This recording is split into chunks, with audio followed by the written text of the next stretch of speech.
Halo, assalamualaikum warahmatullahi wabarakatuh. Berjumpa lagi dengan Darima Channel yang senantiasa menemani teman-teman semua dalam belajar PPG, gitu ya. Oke, kita melanjutkan soal kemarin, soal update dari UPPPG dan CAP, gitu ya. Yang baru saja masih hangat, gitu ya. Jadi teman-teman silahkan pelajari model terbarunya seperti ini. Meskipun kisi-kisinya sama, tapi sebenarnya cara menjawabnya juga sama dengan yang ada di e-book yang lama, gitu ya.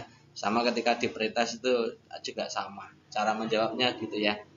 Kita masuk ke part ketiga. Jadi kita akan setiap part kita sajikan 15 soal yang merupakan varian baru dari soal-soal yang ada. Nah, kalau sudah pernah dijelaskan di video sebelumnya ya kita kadang tidak menjelaskan ya. Tapi kalau memang diperlukan teman-teman minta dijelaskan ya kita jelaskan lagi. Oke, kita mulai dari yang nomor satu.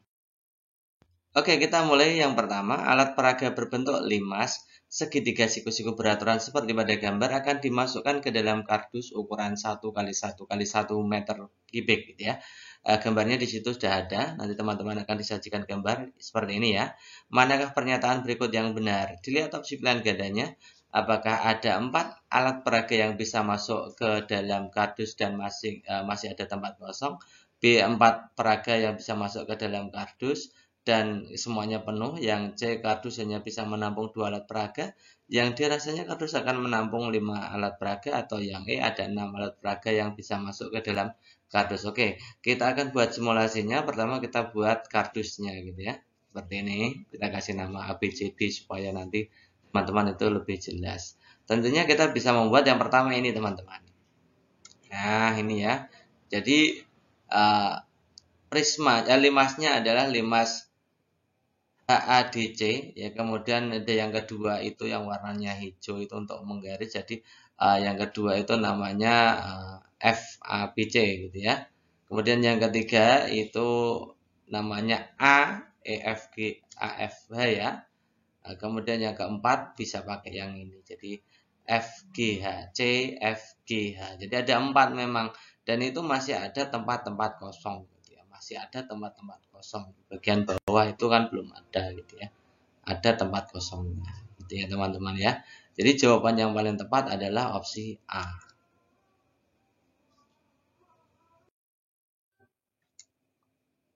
Kemudian soal berikutnya, berikut ini adalah beberapa model pembelajaran yang dapat dipilih untuk PPKN, model konsiderasi, model klarifikasi nilai, model aksi sosial Newman, atau model jigsaw, start, demonstrasi, atau titik-titik. Ini karena gambar screenshotnya tidak jelas, gitu ya teman-teman ya. Model grup investigasi atau model number head together. 3 model secara berurutan yang titik-titik dalam mengembangkan PPK. Artinya model pembelajaran yang dipakai atau digunakan dalam rangka untuk mengembangkan pendidikan karakter, gitu ya. Apakah A, B, C, F, G, H, D, E, F, atau E, F, G, atau G, H, I. Oke teman-teman, jadi kita sudah pernah bahas untuk mata pelajaran PPKN itu ada 3 model pembelajaran dalam rangka pengembangan karakter anak itu ya. Ketiga-tiganya adalah sebagai berikut. Yang pertama adalah model konsiderasi. Nah, model konsiderasi ini termasuk strategi pembelajaran yang dapat membentuk kepribadian, di mana salah satu implementasinya mengajak siswa untuk memandang permasalahan dari berbagai sudut pandang, untuk menambah wawasan agar mereka dapat menimbang sikap tertentu sesuai dengan nilai yang dimilikinya. Intinya apa? Pada model konsiderasi itu kita diminta untuk merasakan bagaimana kalau permasalahan itu ada di posisi kita, gitu ya. Jadi kemudian kita baru bisa bersikap seperti apa. Itu namanya model konsiderasi. Yang kedua adalah model klarifikasi nilai. Model klarifikasi nilai ini menekankan bagaimana sebenarnya seseorang membangun nilai yang menurutnya anggapannya baik ya. Yang pada gilirannya nilai-nilai tersebut akan mewarnai perilakunya dalam kehidupan sehari-hari di masyarakat. Yang ketiga ada model pembelajaran aksi sosial. Ini pola atau aktivitas belajar siswa baik di dalam atau dengan kelompok yang dilakukan dengan cara terlibat di dalam hal masyarakat, ya, terlibat dengan masyarakat. Sebagai aktivitas di mana siswa itu mendemonstrasikan kepeduliannya terhadap masalah-masalah sosial, gitu ya teman-teman. Ada 3 itu teman-teman harus ingat, soalnya ada semua, gitu ya. Baik nanti ada model konsiderasi atau model klarifikasi nilai atau model aksi sosial, atau kadang-kadang diminta memilih seperti tadi, gitu ya. Jadi macamnya banyak, teman-teman harus memahami ini. Jadi jawaban yang tepat adalah A, B, dan C gitu ya. Ini. Jadi opsi A ini yang paling tepat.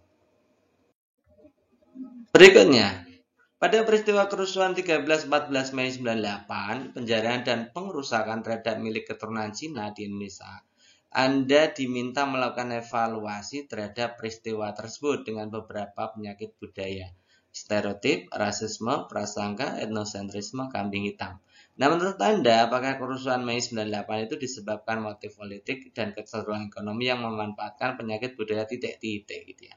Jadi kira-kira itu kerusuhan yang pada Mei 98 yang menimpa orang-orang Cina, di mana di situ ada penjarahan, pemerkosaan, penganiayaan terhadap orang-orang Cina itu akibat apa? Ya.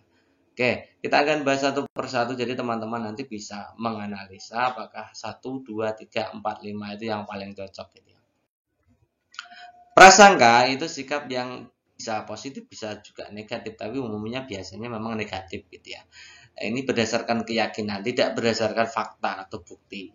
Jadi prasangka itu meliputi keyakinan untuk menggambarkan jenis pembedaan terhadap orang lain. Gitu ya. Nah, prasangka ini biasanya hanya pada level pikiran, hanya ada di benaknya saja. Gitu ya.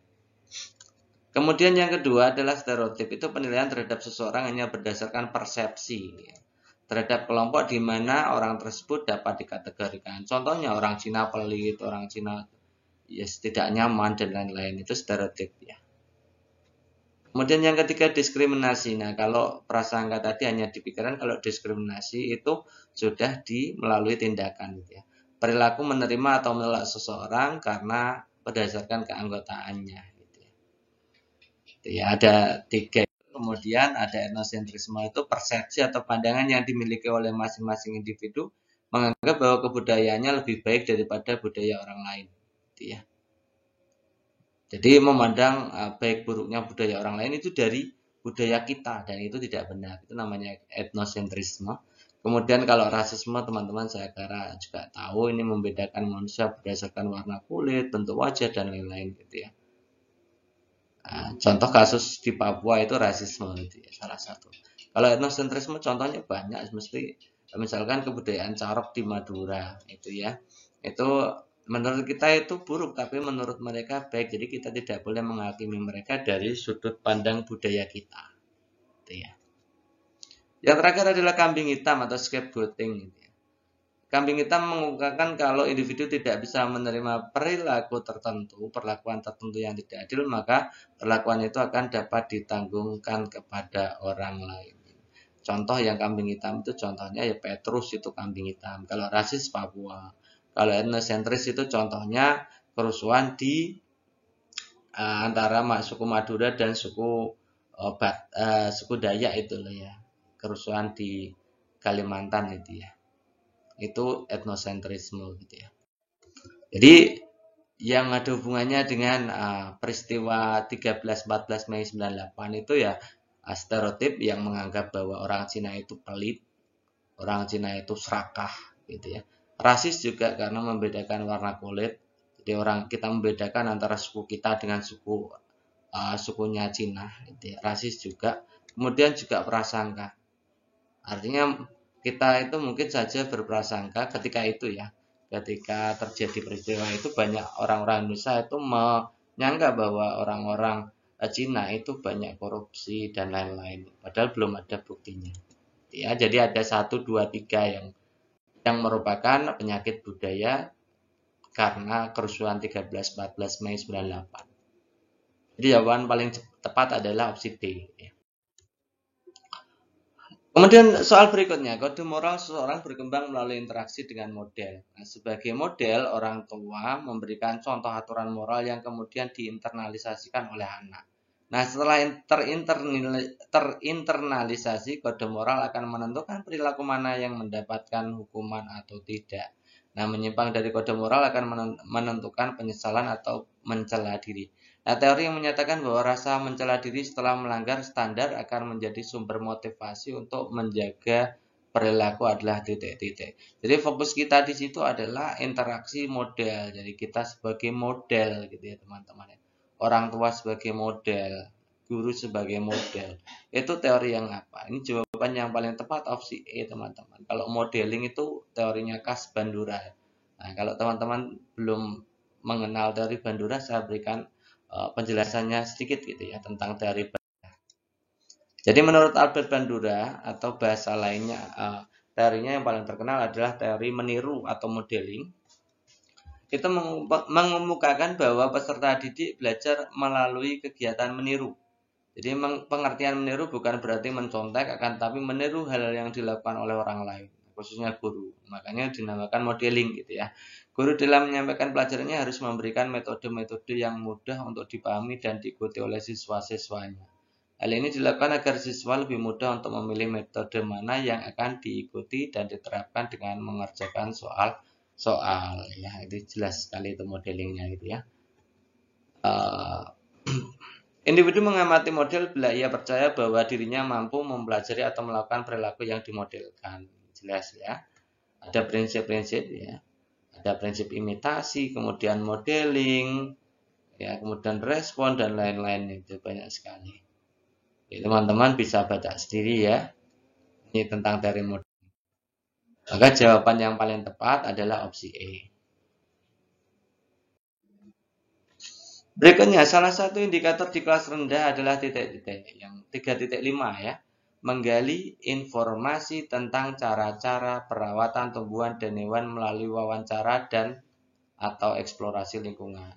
Nah, Pak Budi, seorang guru SD kelas rendah, berusaha menyampaikan motivasi ketika memberikan materi ajar dengan KD tersebut. Nah, bentuk motivasi yang dapat diberikan oleh Pak Budi ketika membuka pelajaran adalah titik-titik.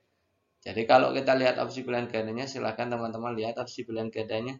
Itu kelihatan sekali bahwa di situ diminta kita itu membedakan antara kegiatan motivasi, yaitu pembuka pelajaran, dengan menutup pelajaran dan kegiatan inti.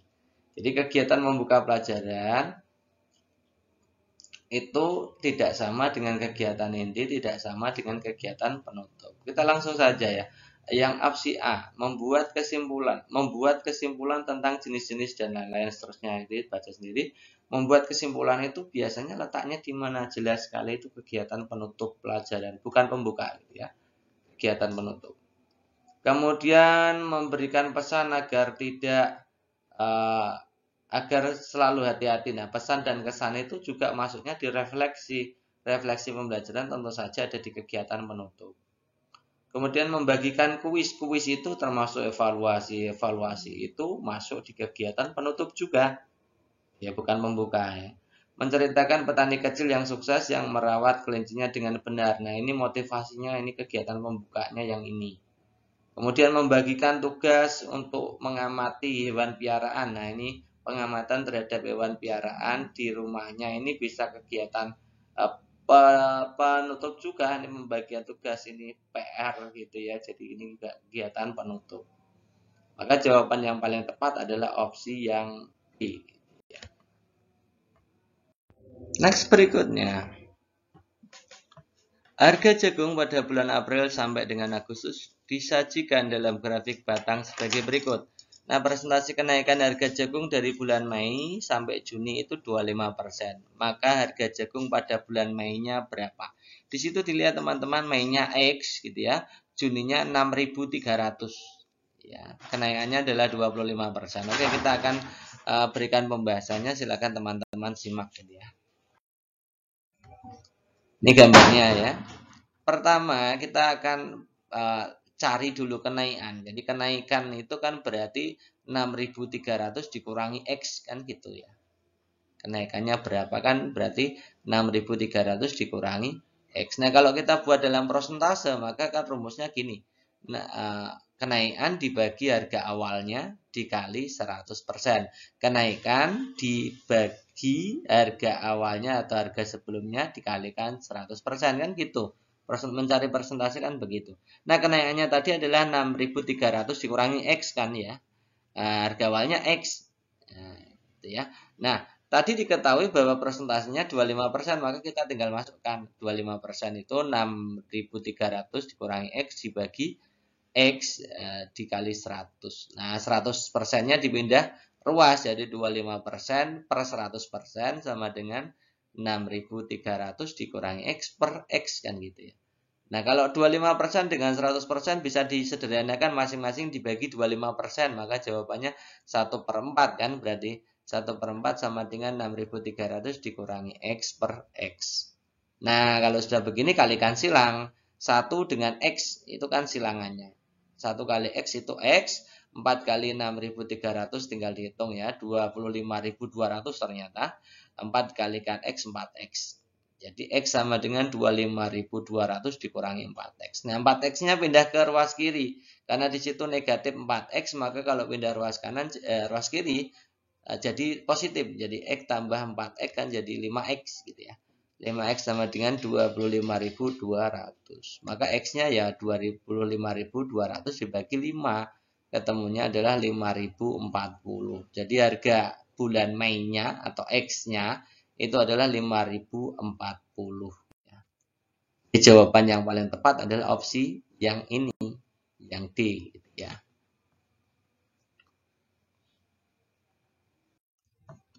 Oke, next berikutnya. Hasil perbaikan pembelajaran dalam PTK pada suatu siklus dipakai sebagai dasar untuk merencanakan perbaikan pada siklus berikutnya.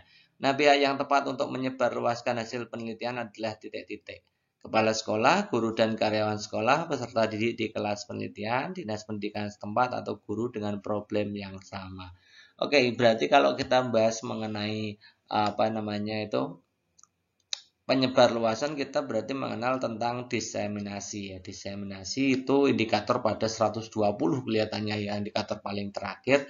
Apa itu diseminasi? Saya jelaskan ya. Jadi diseminasi itu adalah penyebar luasan. Nah, penelitian tindakan kelas yang telah dilakukan oleh seorang guru atau calon guru sangat perlu untuk didiseminasikan. Nah, tujuannya adalah untuk penelitian yang telah dilakukan itu dapat diketahui oleh orang banyak. Jadi diseminasi itu yang menyebarluaskan siapa? Ya guru. Ya, tempat terbaik dalam diseminasi ya guru, ya kumpulan guru-guru. Ya, apalagi guru-guru dengan problem yang sama. Itu bukan menjadi wewenang dinas pendidikan, bukan menjadi wewenang peserta didik, guru karyawan sekolah atau kepala sekolah, itu guru itu sendiri gitu ya. Jadi jawaban yang paling tepat adalah opsi E.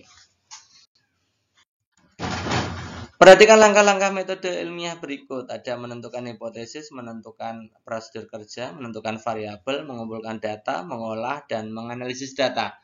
Nah, setelah menemukan adanya masalah pembelajaran di kelas, yang harus dilakukan adalah titik-titik. Jadi rumusan masalahnya sudah ada, teman-teman. Nah, kalau ada soal seperti ini, teman-teman, saya kira juga sudah saya jelaskan di video-video sebelumnya tentang bagaimana metode ilmiah. Di metode ilmiah itu ada beberapa langkah. Yang pertama itu rumusan masalah. Nah, tadi sudah dibahas ya. Yang kedua hipotesis, yang ketiga itu baru menetapkan variabel, kemudian prosedur kerja, kemudian baru pengumpulan data, setelah itu diolah datanya, kemudian dianalisis, kemudian membuat kesimpulan, yang paling terakhir adalah melakukan pengkomunikasian hasil penelitian. Itu ada 8 langkah metode ilmiah ya. Jadi teman-teman harus hafal ini karena pertanyaan ini banyak sekali dan diputar-putar gitu ya. Urutannya diputar-putar. Nah, maka jawaban yang paling tepat yang mana? Hipotesis dulu ya, baru variabel, jadi 1, 3, kemudian 2, kemudian 4, kemudian 5. Jadi 1, 3, 2, 4, 5 gitu ya. Berikutnya, guru melihat jawaban Budi dan menemukan jawaban Budi dari menemukan 7.850 setelah menyelesaikan soal berikut. Ali mengelompokkan bilangan dan seterusnya itu ya, 1, 3, 5, 7, 9, 11 dan seterusnya. Bilangan-bilangan pada himpunan ke-20 adalah titik-titik. Jadi intinya itu Budi sudah mendapatkan jawabannya. Itu ya, ternyata jawabannya itu belum benar. Ya, belum benar. Teman-teman bisa menguji sendiri bahwa jawaban dari Budi itu belum benar. Nah, karena belum benar, sudah bisa menjawab tapi belum benar, maka tidak mungkin itu identifikasi masalah. Tidak mungkin melaksanakan rencana karena itu sudah selesai. Kalau sudah selesai, benar atau tidak salahnya itu berarti kita harus melihat kembali penyelesaian. Ya, jadi jawaban yang paling tepat ya opsi C itu. Karena sudah dilaksanakan. Ya. Berikutnya perhatikan kutipan cerita berikut. Warga kerajaan Vistulina sedang berbahagia. Permaisuri melahirkan seorang putri cantik. Raja memberi nama Dendelia karena wajah putri itu cantik seperti bunga dandelia ya. Putri dandelia tumbuh menjadi putri yang cerdas, istimewa, rambut hitam, berkilau, menyerupai kaca. Setiap orang yang melihatnya pasti berdecak kagum, benar-benar putri berambut kaca. Gitu ya.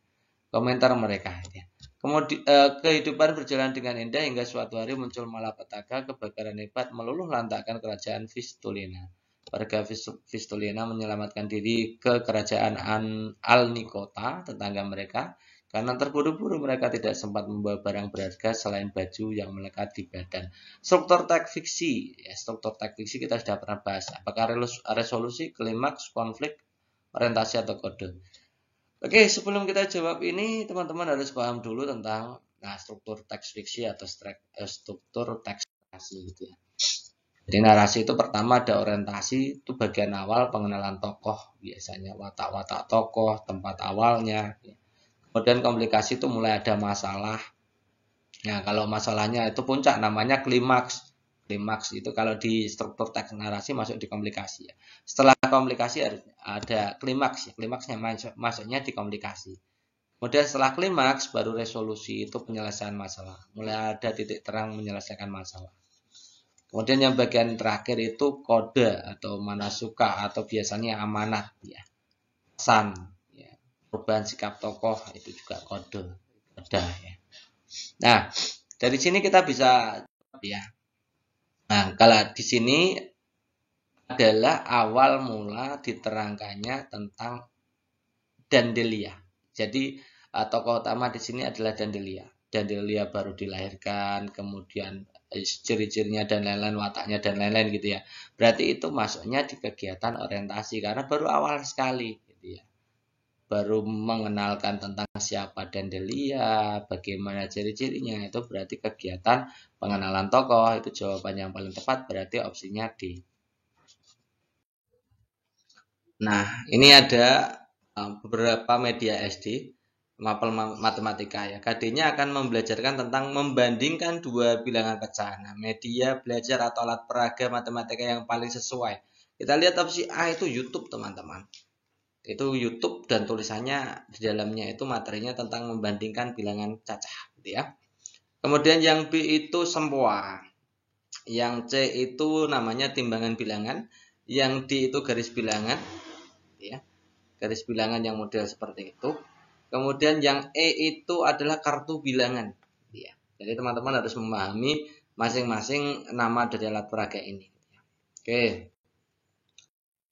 Kalau kita bahas yang pertama YouTube ya. YouTube itu fungsinya banyak, tapi memang cocok dalam mengajarkan anak, dalam menjelaskan kepada anak tentang suatu materi. Nah, juga cocok untuk digunakan dalam mengkonstruksi pengetahuan siswa.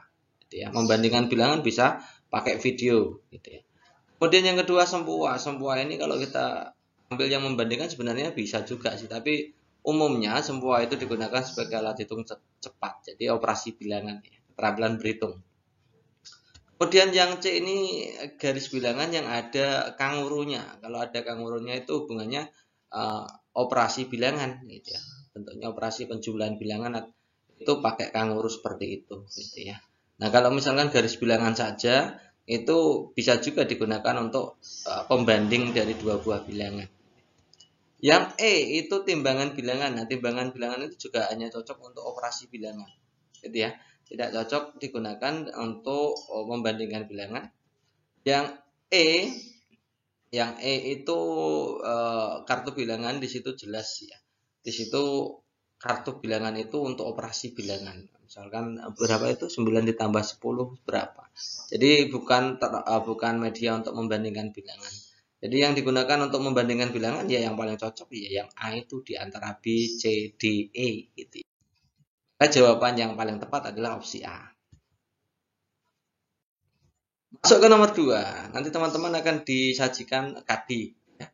KD di kelas 5. Nah, ini yang kadang kita agak bingung ya menggunakan teori yang mana gitu ya.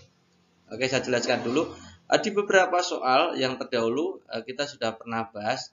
Kalau ada KD kemudian di situ diminta untuk melakukan penilaian, maka evaluasi yang cocok apa. Nah, kalau yang dulu-dulu kita pakainya gini, menggunakan itu jenis penilaiannya untuk pengetahuan atau keterampilan gitu ya. Tapi untuk khusus untuk menerapkan ini ternyata dua-duanya bisa, baik pengetahuan maupun keterampilan bisa. Dan banyak sekali soal-soal yang berhubungan dengan menerapkan. Ya.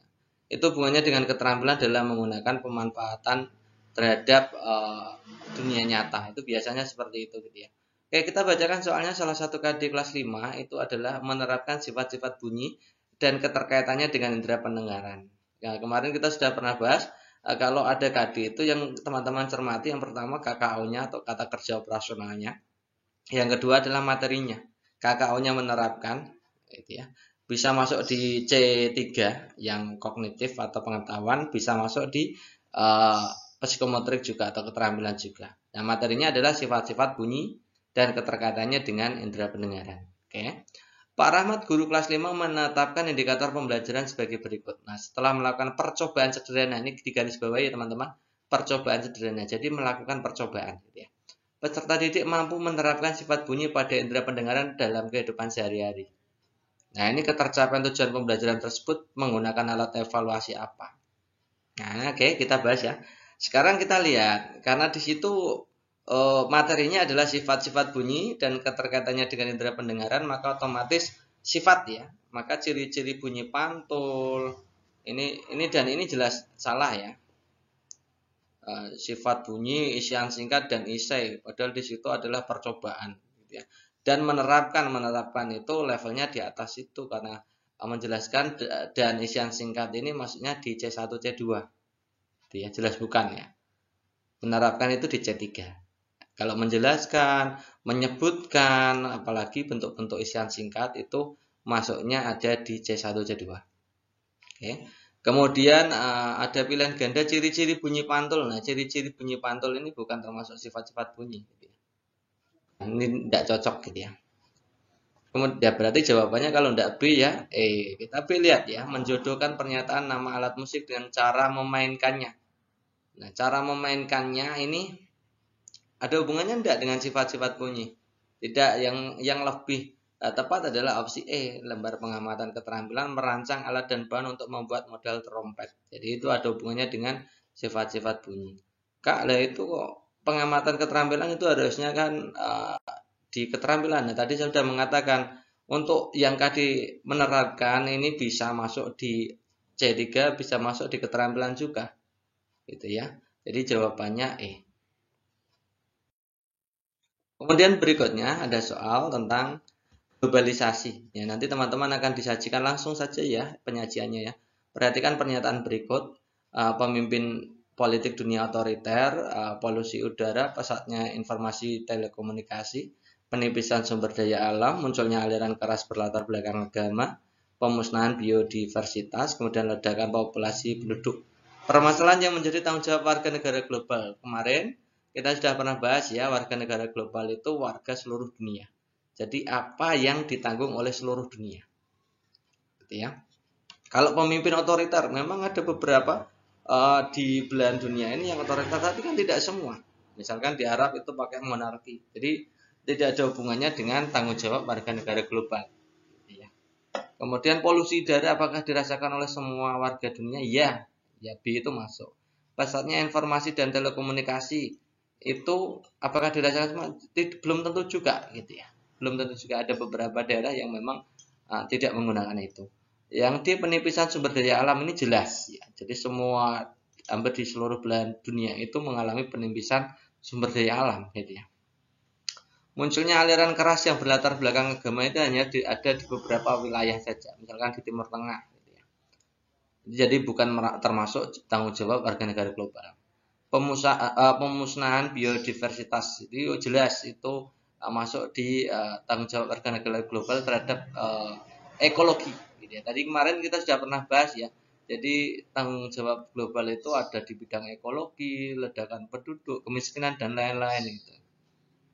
Kemudian ledakan penduduk tadi sudah ya, jadi masuk ya.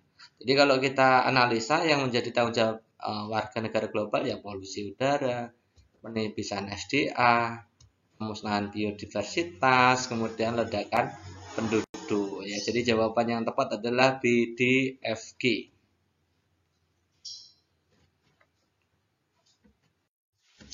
Oke, next berikutnya. Dalam RPP yang dikembangkan oleh guru, terdapat indikator pencapaian kompetensi bercerita dengan artikulasi jelas.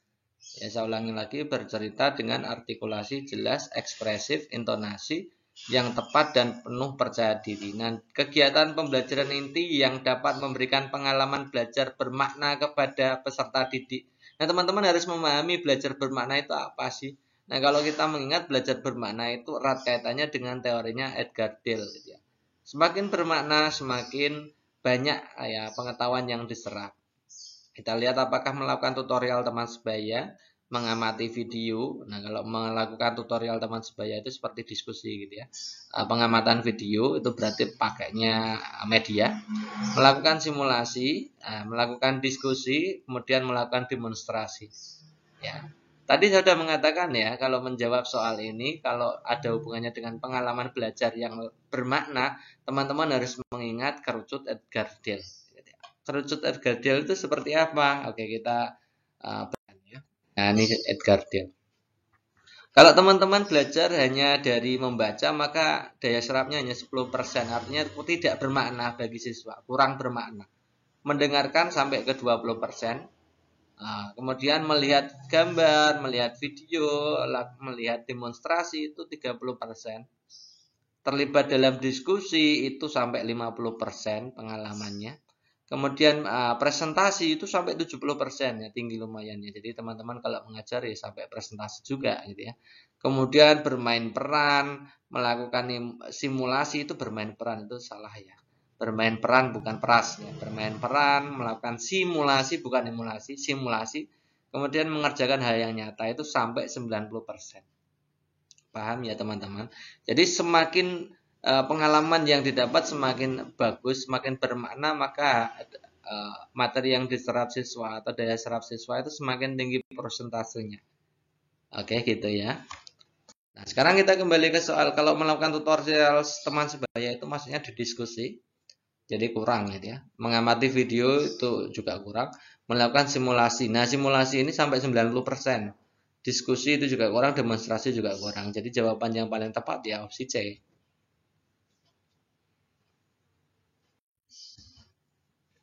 Berikutnya di kelas 2 SD, pada pembelajaran tentang mata uang, salah satu indikator capaian kompetensinya adalah menunjukkan berbagai kesetaraan pecahan mata uang. Menunjukkan berbagai kesetaraan pecahan mata uang. Untuk mengetahui apakah siswa telah berproses untuk mencapai kompetensi tersebut, yang dilakukan guru adalah titik-titik. Jadi ini ada revisi teman-teman. Jadi banyak soal seperti ini, saya juga kemarin-kemarin itu salah prediksi gitu ya.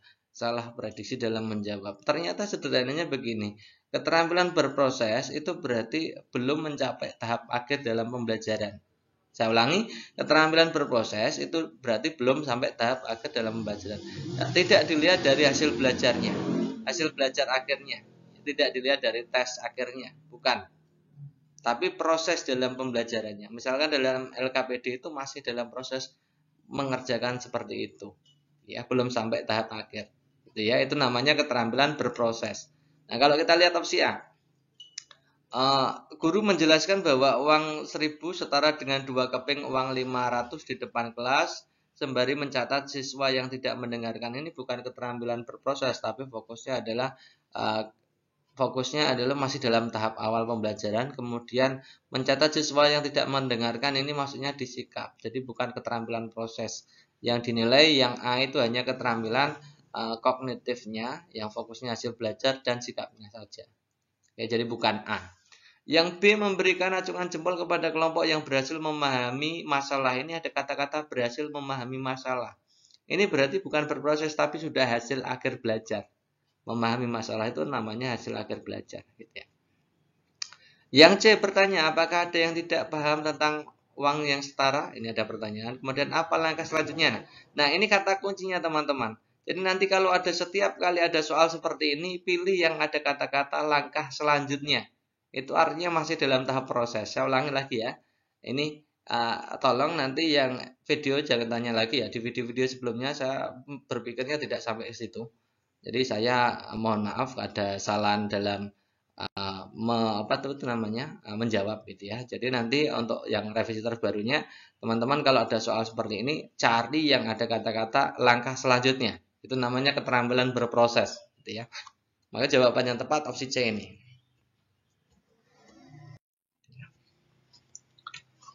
Soal berikutnya.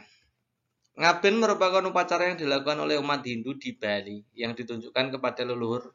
Upacara ngaben dilakukan dengan membakar jenazah dan menghanyutkan abu ke sungai. Gitu ya.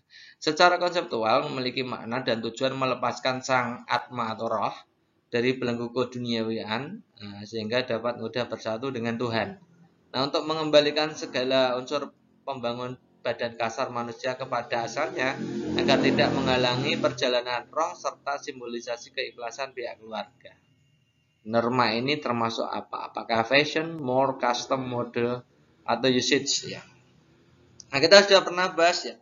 Fashion itu hubungannya dengan norma tren. Jadi ada soal yang tentang tren. Jadi teman-teman banyak sekali soal seperti ini. Ada yang tentang more saja, ada yang custom saja, ada yang mode saja, ada yang usage saja.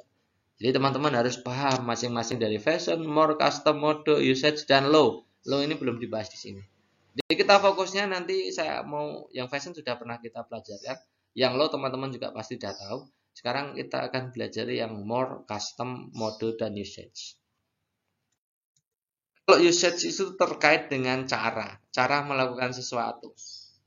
Itu ya, kalau di budaya kita itu misalkan makan dengan tangan kanan, itu berarti cara. Nah, kalau makan dengan tangan kiri pasti akan dibilang aneh oleh masyarakat setempat, aneh gitu ya. Ini contohnya, membayar permen pakai tangan kiri itu juga melanggar norma usage ya. Gitu ya.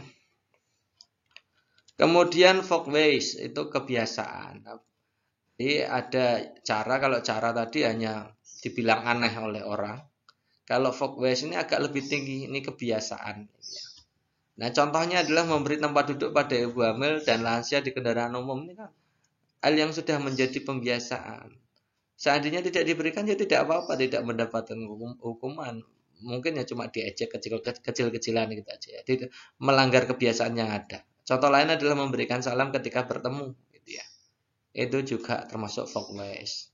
Berjalan di depan orang tua dengan menunduk itu juga folkways. Itu kebiasaan yang sudah berlangsung lama gitu ya. Kemudian yang ketiga adalah more. More ini hubungannya dengan tata perilaku. Kalau dalam di Indonesia itu condongnya ya seperti di bawahnya adat itu. Normanya ya memang agak berbeda dengan klasifikasi norma di Indonesia gitu ya. Ini hubungannya dengan tata perilaku, jadi tingkah laku dari manusianya. Ya, tingkah laku yang mengatur agar perilaku individu tetap dalam koridor manusiawi. Jadi agar manusia itu tetap terkesan sebagai manusia atau dibilang manusiawi, itu ada norma more. Contohnya adalah misalkan membunuh musuh dan memakannya atau kanibalisme, ini jelas melanggar norma more. Ini pelanggaran norma more. Gitu ya. Kemudian bertelanjang itu juga dianggap tidak manusiawi. Telanjang itu bukan manusia, telanjang itu binatang gitu ya. Itu contohnya. Kemudian yang terakhir adalah custom atau adat. Adat ini spesial ya. Ini lebih tinggi statusnya daripada more. Contohnya adat ngaben itu ya.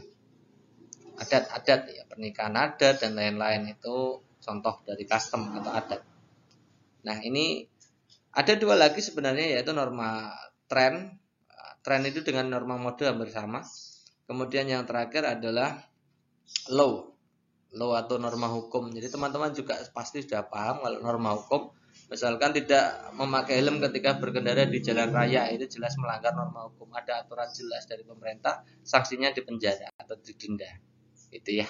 Tapi tidak saya tulis di sini. Jadi jawaban yang tepat adalah yang custom gitu ya. Custom. Berikutnya, Yanto merupakan salah satu peserta didik di SD Harapan. Dia selalu terlihat lesu ketika pelajaran di kelas karena tidak pernah sarapan gitu ya. Hal ini menyebabkan dia sering tertinggal pelajaran di jam awal pembelajaran. Kondisi demikian sudah dimaklumi oleh guru-guru di SD Harapan sebab kondisi ekonomi yang menyebabkan hal ini. Dani sebagai teman satu meja selalu membantunya dengan membagi bekal sarapannya kepada Yanto. Tindakan yang demikian yang dilakukan oleh para peserta didik tersebut merupakan salah satu keberhasilan pembelajaran dalam menanamkan nilai karakter. Khususnya apa? Apakah pemaaf, tanggung jawab, cinta lingkungan, rajin, peduli. Jelas ini kelihatan ya teman-teman. Ini kalau sampai salah kan bangetannya. Jadi ini berbagi kepada orang lain. Ini maksudnya tingkatnya kepedulian. Soal berikutnya, A adalah siswa kelas 11 SMA yang paling pandai. Nah, ia adalah anak pertama dari 3 bersaudara. Semenjak ayahnya meninggal dunia, A sering tidak masuk sekolah karena membantu ibunya bekerja. Nah, bila Anda menjadi guru dari A, maka yang Anda lakukan apa? Ya, kita lihat ya, opsi A, meminta A untuk mengelola waktu antara sekolah sambil bekerja, mengumpulkan dana untuk memberi bantuan pada A, menasihati A agar tetap memprioritaskan sekolah dengan baik, meminta kepala sekolah untuk memberi beasiswa pada A, yang E memberikan solusi cara mendapatkan penghasilan di luar jam sekolah. Jadi kalau kita jadi guru itu ya, kalau hanya menasihati itu ya tidak menyelesaikan masalah gitu ya. Memberi beasiswa itu juga tidak menyelesaikan masalah, karena membantu ibunya bekerja itu untuk kebutuhan tidak hanya untuk sekolahnya tapi juga untuk kebutuhan keluarga. Jadi kalau beasiswa saja nanti ibunya bekerjanya bagaimana kan, urusan rumahnya bagaimana kan gitu. Memberikan solusi cara mendapat penghasilan di luar jam sekolah ini masuk akal. Yang A meminta A untuk mengelola waktu antara sekolah sambil bekerja ini baru yang paling masuk akal, yang A memang. Antara A dan E. Kalau mengumpulkan bantuan saja ini apakah setiap minggu atau apa kan belum jelas gitu. Pada bantuan di situ dalam arti kaitannya kan memang masalah ekonomi keluarga. Kalau hanya dibantu beberapa kan kurang kelihatannya. Yang saya berpikirnya yang A. Tapi teman-teman kalau mau jawab yang B juga ada masalah gitu ya. Karena kita hanya melakukan prediksi jawaban.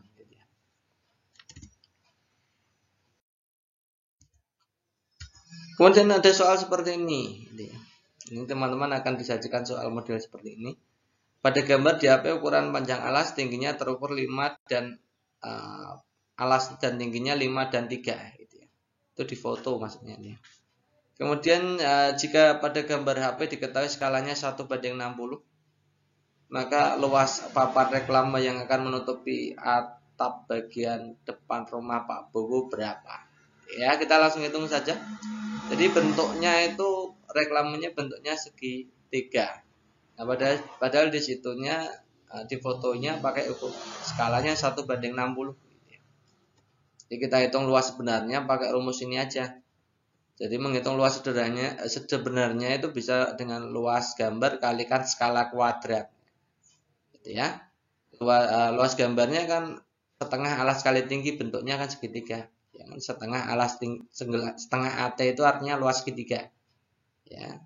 Kali skala kuadrat. Nah, kita hitung setengah dari 5 kali 3 kalikan skalanya 1:60, kita tulis yang 60 saja, 60 kuadrat. Jadi setengah kali 15 kali 3.600. 3.600 dari mana Kak? 60 kuadrat. 60 kali 60. Ya. Nah, setengah kali 3.600 kan 1.800 kan. Jadi 15 kali 1.800. Boleh yang belakang dulu, yang disederhanakan boleh. Jadi 15 kali 1.800 ketemunya 27.000 cm persegi. Nah, kalau kita ubah ke dalam bentuk meter ya naik 2 kan, cm ke meter naik 2. Naik 2, kalau sekali naik ada kuadratnya, sekali naik berarti bagi 100. Kalau naik 2 berarti bagi 10.000. Jadi 2,7 meter persegi gitu ya. Jadi jawabannya tepat opsi C. Berikutnya, Parasit mencatat sejarah di ajang Oscar 2020 sebagai film berbahasa asing pertama yang memenangkan kategori film terbaik atau Best Picture. Film asal Korea Selatan ini berhasil mengalahkan saingannya, yakni filmnya salah satunya 1917, The Irishman, Jojo Rabbit, Joker, Little Woman, Marriage Story, Once Upon a Time in Hollywood. Kemudian ada lagi film Ford and Ferrari, ya. Ford versi Ferrari, ya. Parasit menandai pertama kalinya dalam 65 tahun sejak mati pada tahun 1955 bahwa pemenang Palme d'Or The Cannes setelah peningkatan menjadi film terbaik Oscar. Kalau ditinjau dari persyaratan paragraf, kekurang tepatan yang mana? Jadi kita akan bahas struktur pada paragraf. Paragraf yang baik itu seperti apa? Nanti kita analisa dari paragraf ini mana yang tidak tepat, kan gitu. Oke. Jadi dalam paragraf yang baik itu harus memuat unsur yang pertama, kesatuan. Kesatuan itu bahasa lainnya kohesi. Ya, apa yang namanya kesatuan? Itu artinya kalimat-kalimat yang termuat dalam paragraf itu dikendalikan gagasan utama. Contoh ini, kasih contohnya. Pak Andi mengajar bahasa Indonesia dan prakarya. Pelajaran tersebut itu menjelaskan apa bahasa Indonesia dan prakarya. Jadi ada pengulangan seperti itu loh teman-teman. Misalkan Pak Andi mengajar bahasa Indonesia dan prakarya, iya titik. Nah itu kan berarti iyanya menjelaskan Pak Andi. Kalau ini pelajaran tersebut, pelajaran apa? Pelajaran tersebut itu bahasa Indonesia dan prakarya saling berhubungan, itu namanya kesatuan. Ya, saling berhubungan. Sebagai kata ganti lah intinya seperti itu ya. Kemudian yang berikutnya koherensi atau kepaduan itu hampir sama dengan kesatuan.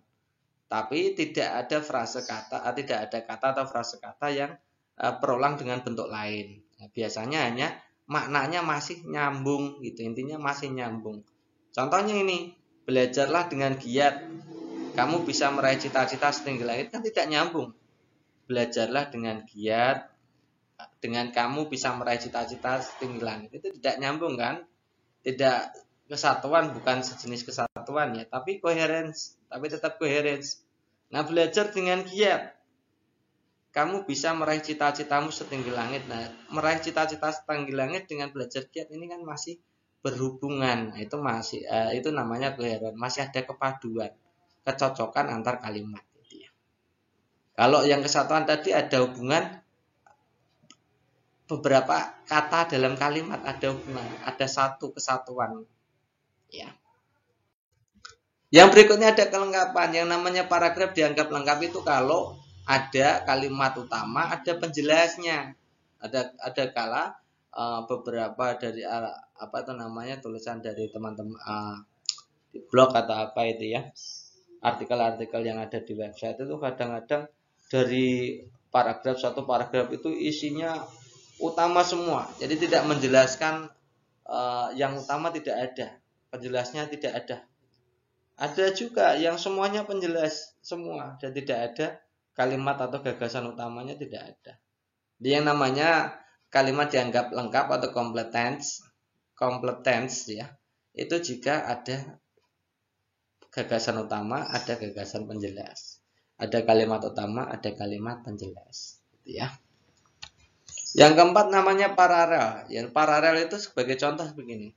Ini menggunakan bentuk kata yang sama dalam satu kalimat. Contohnya ini, ibu memotong sayuran, itu kan memotong pakai imbuhan mo. Dan memasukkan juga mo lagi. Itu namanya paralel atau sejajar. Paham ya? Jadi kalau mo dengan mo, kalau di ya dengan di, kalau mo dengan di. Misalkan begini, ibu memotong sayuran dan dimasukkan ke mangkok, ini tidak paralel. Ya, tidak paralel. Maka itu bukan struktur kalimat yang tepat pada paragraf. Oke, jadi teman-teman sudah paham kan? Nah, sekarang kita kembali ke soal, kita analisa mana yang salah. Ya, kita lihat yang kohesi dulu atau kesatuan. Kita lihat kalimat pertama, teman-teman bisa simak. Parasit mencatat sejarah di ajang Oscar 2020 sebagai film berbahasa asing pertama yang memenangkan kategori film terbaik atau Best Picture. Ini Parasitnya. Ini film asal Korea Selatan ini, itu berarti film asal Korea Selatan ini apa? Ya, Parasit itu. Jadi itu namanya kohesi. Jadi kohesi ini sudah tepat. Ini bukan jawabannya ya, tapi saya centang di sini artinya memenuhi kaidah kohesi. Kemudian kita lihat lagi. Kalau ada kohesi, nah contohnya ini. memenangkan kategori film terbaik di ajang Oscar, kan intinya itu. Memenangkan piala Oscar lah gitu ya, memenangkan piala Oscar atau film terbaik Oscar. Nah, ini ada mengalahkan saingannya. Memenangkan, mengalahkan saingannya. Saingannya apa? Ya di di ajang Oscar itu ada saingannya, berarti saling terpadu. Ada kepaduan, itu namanya koherensi. Menjadi film terbaik itu juga masih terpadu tadi, karena pemenang ajang Oscar itu ya film terbaik. Di koherensi masuk. Kemudian lengkap tidak? Kita lihat yang kalimat 1.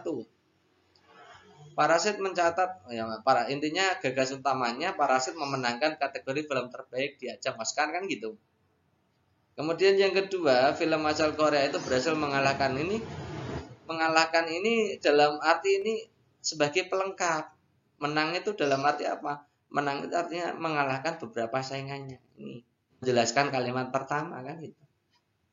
Jadi lengkap ya. Ini lengkap. Kalau paralel teman-teman bisa lihat ini yang kalimat terakhir ini. Parasit menandai pakai mo. Pertama kalinya dalam 65 tahun sejak mati pada tahun 1955 bahwa pemenang Palme d'Or di Cannes peningkatan. Setelah peningkatan menjadi ini kan tidak enak sama sekali ya. Nggak enak sama sekali dibaca. Karena ini memang tidak paralel. Harusnya telah meningkat menjadi film terbaik, kan gitu. Telah meningkat kan nanti paralel gitu. Jadi ini bukan paralel, maka jawaban yang tepat ya opsi C, yang tidak tepat. Berikutnya, ini matematika. Indra berlari dengan kecepatan 14 km per jam selama setengah jam. Dan berjalan dengan kecepatan 8 km per jam selama seperempat jam. Diminta mencari rata-rata. Rata-rata kecepatan rata-rata. Sebenarnya mudah mencari kecepatan rata-rata itu. Asal teman-teman paham, kecepatan rata-rata itu ya jarak dibagi waktu, kan gitu. Jaraknya itu total dulu. Nah, kita lihat ya, kecepatan pertama, jarak pertama, jarak ketika berlari lah. Itu kan kecepatan kali waktu. Kecepatannya 14, waktunya setengah, kan ketemunya 7 km. Nah, kemudian jarak kedua itu jarak ketika berjalan. Jarak tempuh ketika berjalan itu 8 kali seperempat, kan gitu. Ketemunya 2. Maka jarak totalnya berapa ya? Kecepatan rata-rata itu jarak total dibagi waktu total. Jarak totalnya berarti 7 ditambah 2. Waktu totalnya berarti setengah ditambah seperempat. 7 tambah 2, 9. Setengah tambah seperempat kan 3/4 ya. Jadi 9 dibagi 3/4. Saya ulangi, 9 dibagi 3/4. Nah, 9 bagi 3/4 kan sama dengan 9 kali 4/3, dibalik aja. 9 kali 4, 36, dibagi 3 ketemunya 12. Jadi jawaban yang paling tepat opsi A. Next berikutnya, Pak Bagas, guru kelas 1 ingin mengajarkan konsep kewajiban hak tanggung jawab siswa padahal masih berusia 7 tahun. Guru tersebut memilih menggunakan metode diskusi dan bahan ajar. Anak 7 tahun diminta diskusi, oke. Data yang dikumpulkan menunjukkan siswa di kelas tersebut 61% menunjukkan hasil belajar di bawah KKM, ya jelas gitu ya. Terlihat siswa tidak aktif, kurang fokus saat pembelajaran. Permasalahan pembelajarannya ini kan jelas. Teman-teman kan bisa lihat yang ini kan. Tidak aktif, kurang fokus dalam pembelajaran. Artinya pemilihan media, pemilihan strategi belajarnya atau pemilihan model pembelajarannya tidak tepat, kan gitu. Kalau alat evaluasinya kurang tepat, jelas bukan. Bahan juga bukan. Media bukan. Tujuan bukan. Strategi yang paling tepat. Sejak tahun 2010, Cagar Budaya Jawa Timur di Trowulan bekerja sama dengan tim peneliti UNESCO melakukan penelitian di Trowulan, Kabupaten Mojokerto tentang keberadaan Kerajaan Majapahit yang pernah menjadi kerajaan besar Nusantara. Nah, pada tahun 2017 itu kegiatan rekonstruksi lokasi ibu kota Majapahit dan hasilnya melahirkan suatu sintesa dalam bentuk tulisan tentang eksistensi kerajaan Majapahit. Tahapan terakhir dalam suatu penelitian sejarah tersebut dikenal dengan titik-titik. Nah, ini saya sudah melihat beberapa soal model seperti ini. soalnya persis sekali tapi cara jawabnya beda, teman-teman. Saya ulangi, kelihatannya ini jawabannya kan kemarin ini. Ternyata lo kok berubah lagi, ternyata memang soalnya berbeda. Nah, kalau soal yang sebelumnya itu pada tahapan ini termasuk tahapan penelitian sejarah titik-titik. Jadi ada deskripsi yang atas itu, yang soal atas itu deskripsinya itu diminta mencari ini masuk tahapan apa kan gitu. Nah, kalau yang ini tidak. Di sini yang ditanyakan tahap terakhir dari penelitian sejarah kan tidak nyambung ya dengan deskripsinya. Dari deskripsinya hanya sebagai pengacau. Ya, teman-teman saya sarankan kalau menjawab soal OP itu lihat dulu soal pertanyaannya. Kadang tidak memerlukan membaca segitu banyak, kan tidak perlu. Kalau tahu pertanyaannya apa dulu. A. Heuristik. B. Historiografi. Verifikasi. Kritik eksternal. Interpretasi. Jadi kita pernah bahas. Ya. Jadi penelitian sejarah itu ada beberapa langkah. Pertama itu heuristik. Ini mencari menemukan sumber. Termasuk di situ kritik juga masuk ya. Setelah di sumber-sumber dicari, kemudian dikritisi sumber-sumbernya. Nah, itu menentukan autentifikasi dari sumber-sumber. Sumbernya itu bisa kredibel apa tidak. Ya. Di situ ada dua macam kritik ya, eksternal dan internal. Jadi kita tidak perlu bahas itu ya, karena yang ditanyakan adalah yang tahap akhirnya saja. Yang penting teman-teman tahu yang pertama itu heuristik itu pencarian sumber-sumber sejarah yang dibutuhkan, fakta-fakta yang dibutuhkan. Kemudian kritik itu mengkritisi sumber-sumber ini benar enggak gitu ya, ini asli enggak, ini kredibel enggak kan gitu. Yang ketiga adalah interpretasi, yang mulai melakukan penafsiran akan makna-makna dari sumber-sumber yang ada. Ya, kemudian yang keempat itu baru ditulis sejarahnya. Jadi metode terakhir itu adalah historiografi. Penulisan sejarah merupakan upaya peneliti dalam melakukan rekonstruksi sumber-sumber. Jadi itu. Oke, jadi jawaban yang tepat apa? Jawaban yang paling tepat ya yang terakhir apa? Historiografi. Hanya jawaban yang paling tepat B. Oke, sekedar info, kita dari My Channel sudah menerbitkan e-book PPG PGSD dengan versi terbaru 547 halaman, sudah dilengkapi dengan FR yang 2022. Jadi teman-teman silakan pesan juga ya, yang bentuknya seperti ini, tapi sudah dilengkapi dengan FR 2022 ya, jumlah 547 halaman, harganya 50.000 dan teman-teman bisa menghubungi 085712166998 itu kalau berminat ya. Dan itu termasuk program tryoutnya, bonus tryoutnya gitu ya. Saya kira itu dulu teman-teman untuk pembelajaran kita kali ini. Semoga untuk apa yang kita sampaikan itu bermanfaat untuk teman-teman semua dalam rangka persiapan menghadapi UPPPG 2022, terutama untuk yang tahap 2 nih ya. Terima kasih atas perhatiannya. Assalamualaikum warahmatullahi wabarakatuh.